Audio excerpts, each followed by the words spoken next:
రవి, విజయ్ ఇద్దరు అన్నదమ్ముళ్ళు. వీళ్ళ మధ్య చాలా ప్రేమ ఉంది. ఇద్దరికి మంచి జాబ్ ఉంది. రవికి పెళ్లైంది. అతని భార్య నేహాది చాలా మంచి స్వభావం. రవి, విజయ్ కి అమ్మా నాన్న లేరు. కేవలం వారి తాతయ్య మాత్రమే ఉన్నాడు. గ్రామంలో ఉంటాడు.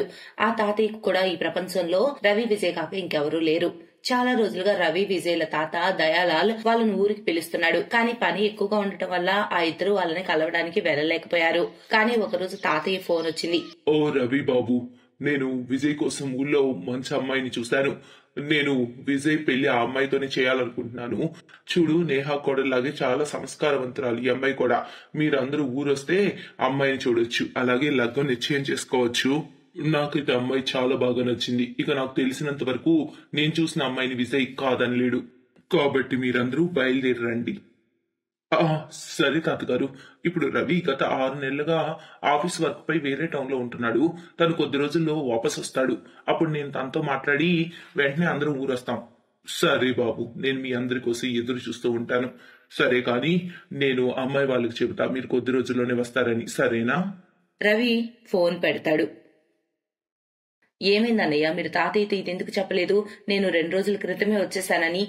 అది ఎందుకంటే నాకు అర్థం కాలేదు ఏం జవాబు చెప్పాలో. మీకు తెలుసా, తాతగారు నీకోసం ఊర్లో ఒక అమ్మాయిని చూశారట. ఆ అమ్మాయిని నువ్వు పెళ్లి చేసుకోవాలని ఆయన ఆశపడుతున్నారు. ఇక నాకు మీ వదినకు తెలిసినంత వరకు నువ్వు ప్రియను ప్రేమిస్తున్నావు కదా, ఇక తనని ఎలా పెళ్లి చేసుకుంటావు? ఇక నేను ఒక్కసారిగా అలా చెప్తే తాతగారు తప్పుగా అనుకుంటాడేమో అనిపించింది. ఒకవేళ మనం తాతగారితో మరిది ఇంకో అమ్మాయిని ఇష్టపడుతున్నాడని చెప్తే తనకు చాలా బాధగా అనిపిస్తుంది. నాకు తెలిసినంత వరకు ఆయన మీకోసం కూడా ఊర్లో ఒక అమ్మాయిని చూశాడు.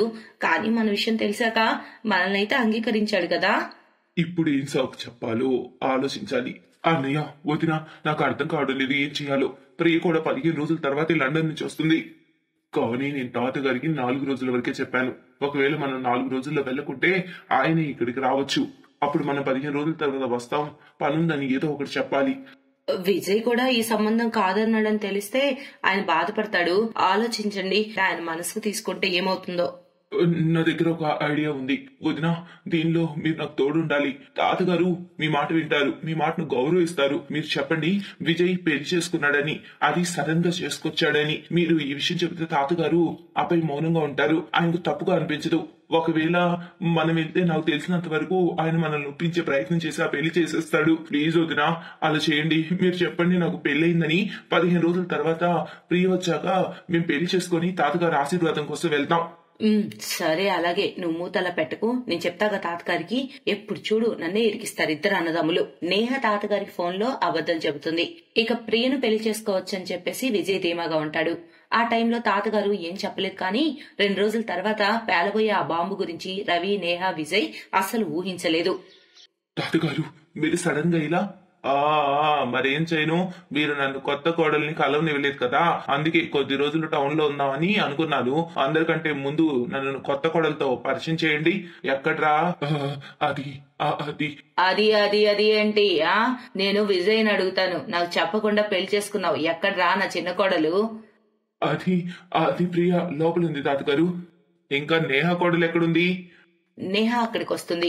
విజయ్ తాతగారితో ప్రియ లోపలుందని చెప్పిన విషయం ఆమెకు తెలియదు. నమస్తే తాతగారు, మీరిలా సడన్ గా వచ్చారు? రావాల్సి వచ్చింది. నా పిల్లల్ని చూడాలనిపించింది. ఏమైంది? నా కోడలు ఇక పెద్ద కోడలైందా? ఇంతకీ నీ తోటి కోడలు ఎక్కడా? నాకు పరిచయం చేయండి కొత్త కోడల్ని. విజయ్ ఆమె లోపలుందని చెప్పాడు. లోపల అది అది అది తన వంటింట్లో మీకోసం టీ చేస్తుంది. నేను ఇప్పుడే తనకు చెప్తాను తాతగారు. నేహకు ఏం చేయాలో అర్థం కాలేదు. ఇప్పుడు తన దగ్గర ఒకటే దారుంది. ఆమె ఇక పెద్ద కోడలు చిన్న కోడలు రోలు చేయాలని. నేహ త్వరగా బట్టలు మార్చుకొని తలపై ముసుగు వేసుకొని టీ తీసుకొని తాతగారి దగ్గరకు వచ్చింది. నేహాను అలా చూసి రవి, విజయ్ షాక్ అయ్యారు. కానీ ఆ టైంలో వాళ్ళు సైలెంట్ గా ఉన్నారు. ఓహో, ఈమెనా మన కొత్త కోడలు? కానీ నువ్వు ఇంత పెద్ద ముసుగు ఎందుకు వేసుకున్నావు? అది తాతగారు, పెద్దవాళ్ళు ఎదుట ముసుగేసుకోవడం మా సాంప్రదాయం. అలా ఈ ఆచారం. ఓ, చాలా మంచి ఆచారం కోడలా. కానీ నేహ ఇప్పుడు ముసుగేసుకోదు. సరే, నీకు ఎలా నచ్చితే అలా ఉండు. కానీ నీ గొంతేంటి నేహ కోడల్లో ఎందుకుంది? తాతగారు, మేము చాలా సార్లు ఆశ్చర్యపోతాం వదిన ప్రియ గొంతు సేమ్ ఒకటేలా ఎలా ఉంటుందని. పోనీలే, అది బాగుంది. ఇద్దరితోటి కోడలు ఒకటిగా ఉంటూ ప్రేమ పొంగించాలి. ఇంతకీ నేహ కోడలేది? ఎక్కడుంది? అది తాతగారు తాను మెషిన్ వేసింది, బట్టలు ఆరడానికి వెళ్ళింది. వాషింగ్ మిషన్ పైన ఉంది కదా, డాబా పైన. తాతగారు మీరు విశ్రాంతి తీసుకోండి, నేను ఈలోపు మీకు తినడానికి వంట చేస్తాను. అక్క నేను ఇద్దరున్నాం కదా, పళ్ళు పంచుకున్నాం అంతే. సదా చల్లగా ఉండు కోడలా. నాకు మీ ఇద్దరి కోడలను చూస్తుంటే చాలా సంతోషంగా ఉంది. ఇలా ఒక్కటిగా ఉండండి. తాతగారు కాసేపు విశ్రాంతి తీసుకోవడానికి గదిలోకి వెళ్లారు. అప్పుడు నేహాకి ప్రాణం తిరిగి వచ్చినట్టయింది. ఆమె వంట చేయడం స్టార్ట్ చేసేసింది. సారీ వదినా, నా వల్ల మీకు చాలా ఇబ్బంది కలిగింది. ఏం పర్లేదు మరిది గారు, నాకు తొందరలో ఏదనిపిస్తే అది చేసేసాను. సరే కానీ నువ్వు ప్రియను అడుగు, తను ఎప్పటికి వస్తుందో. ఎక్కువ రోజులు మేనేజ్ అంటే నా వల్ల కాదు. నేను ఇప్పుడే తనకు ఫోన్ చేస్తాను. విజయ్ ప్రియకు ఫోన్ చేస్తాడు. ప్రియ 15 రోజులు కాదు 2 రోజుల తర్వాతే వస్తున్నానని చెబుతుంది. అది విని అందరూ సంతోషిస్తారు. ప్రియకు అన్ని చెప్పేస్తారు అర్థమయ్యేలా. 2 రోజుల తర్వాత ప్రియ తిరిగి వస్తుంది. తాతగారి ఎదురు ముసుగులో కూర్చొని ఉంటుంది.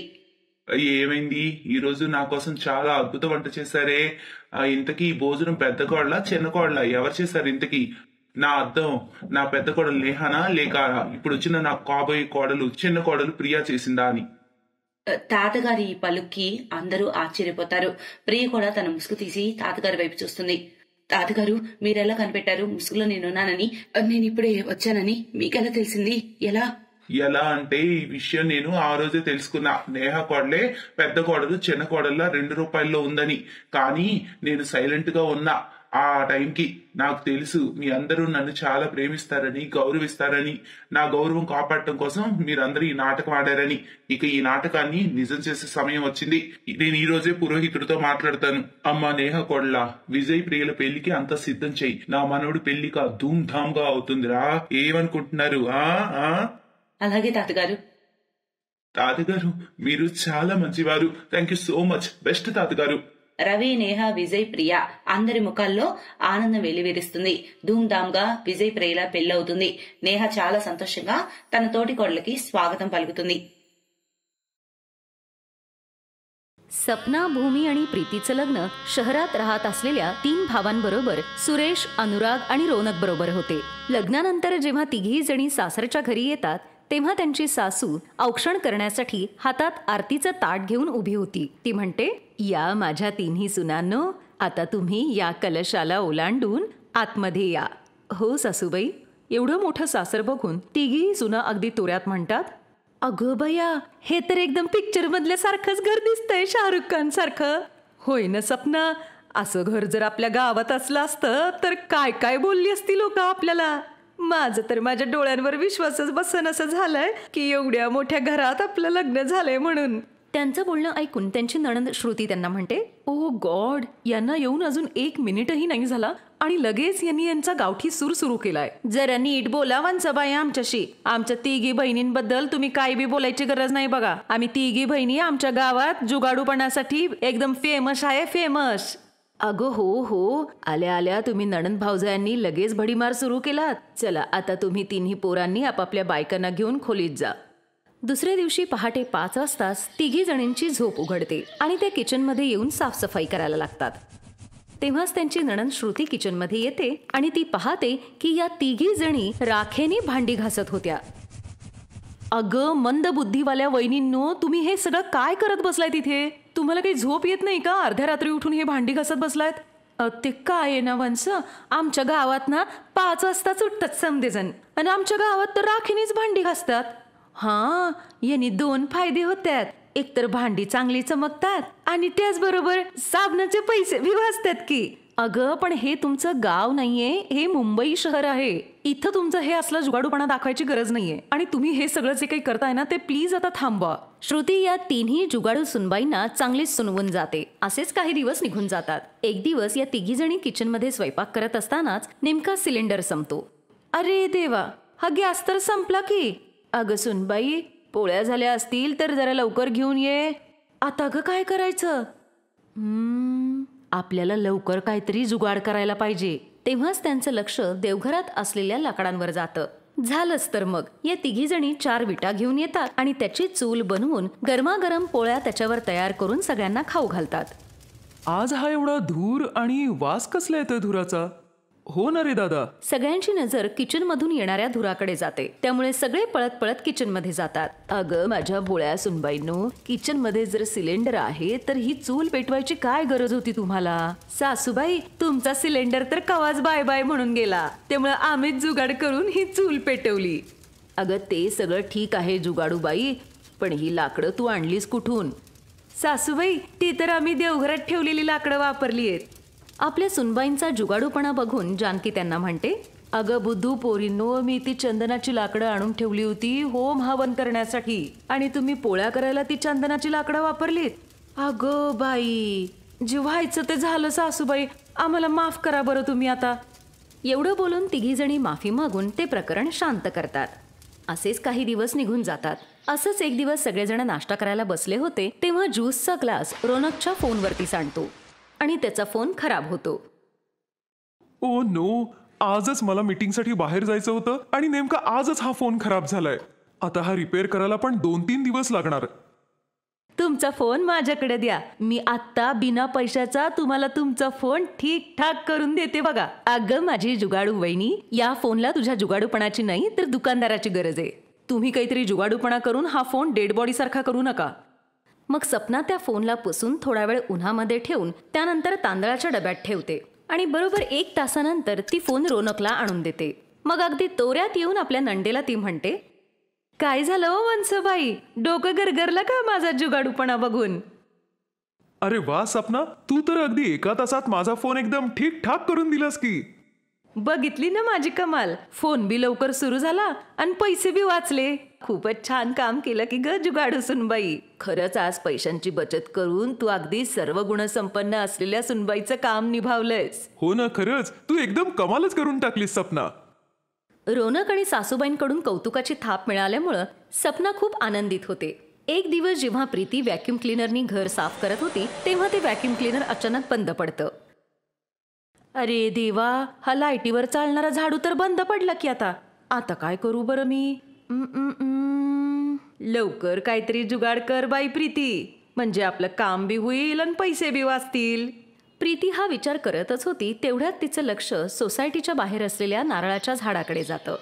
अरे वा, काय जुगाडू उपाय सुचलाय माझ्या डोक्यात.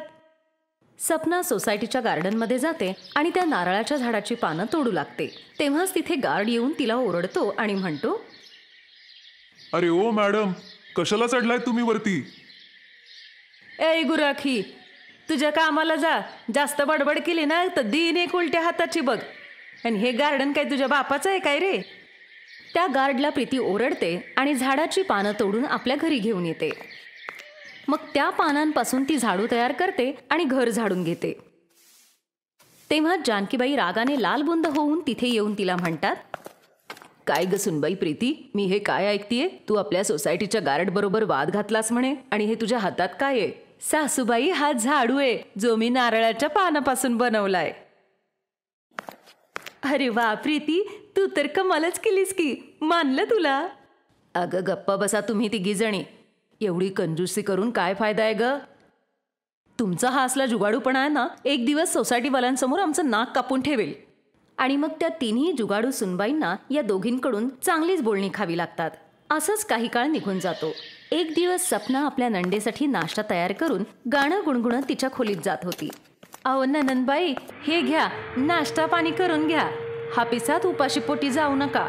टेबलवर ठेवा वहिनी, मी आत्ता माझे केस सेट करतेय. आपले केस सेट केल्यानंतर नाश्ता करून पूजा ऑफिसला निघून जाते. त्या संध्याकाळी खूप जोरात पाऊस पडतो. अगं प्रीती, तू माझा कुर्ता पायजामा आहे ना, इस्त्री करून ठेव. मी उद्या ऑफिसला तोच घालून जाईन. बरं बरं, चालतंय की.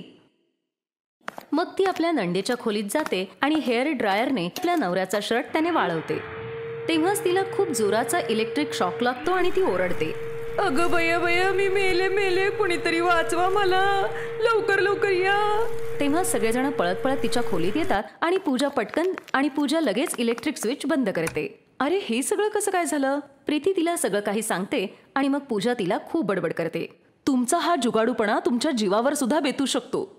मी म्हणतीये, आत्ता तरी निदान तुम्ही तिघी जणी या जुगाडूपणापासून जरा लांब राहा, नाहीतर हे 5-10 रुपये वाचवण्याच्या नादात तुम्ही तिघी जणी स्वतःचा जीव गमावून बसाल. ती बरोबर बोलतीये सुनबाई. एवढा कंजूसपणा बरा नव्हे. आणि ज्याचं काम त्यानेच करावं. दुसऱ्यांनी केलं ना की ते असं फसतं. मला कळलंय सासूबाई. मी आता कसला बी जुगाडूपणा नाही करणार. नणंद आणि सासूच्या बोलण्याने त्या तिघींनाही चांगली समज येते. आणि मग त्या तिघीजणी आपला जुगाडूपणा सोडून सासू आणि नंडेकडून शहरातल्या सवयी शिकून घेतात. आणि मग त्या तिघीजणी अगदी आनंदात राहतात. Best buddies. హలో ఫ్రెండ్స్, ఈ వీడియో చూసినందుకు మీకు ధన్యవాదాలు. ఒకవేళ మీకు ఈ వీడియో నచ్చినట్లయితే దయచేసి లైక్ చేసి సబ్స్క్రైబ్ చేయండి మరియు ఈ వీడియోపై కామెంట్ చేయండి. ఇంకో విషయం, షేర్ చేయడం మర్చిపోకండి. ఇలాంటి మరిన్ని వీడియోలు మీరు చూడాలనుకుంటే కిందనే ఉన్న బెల్ బటన్ని నొక్కండి. చూస్తూనే ఉండండి బెస్ట్ బడీస్.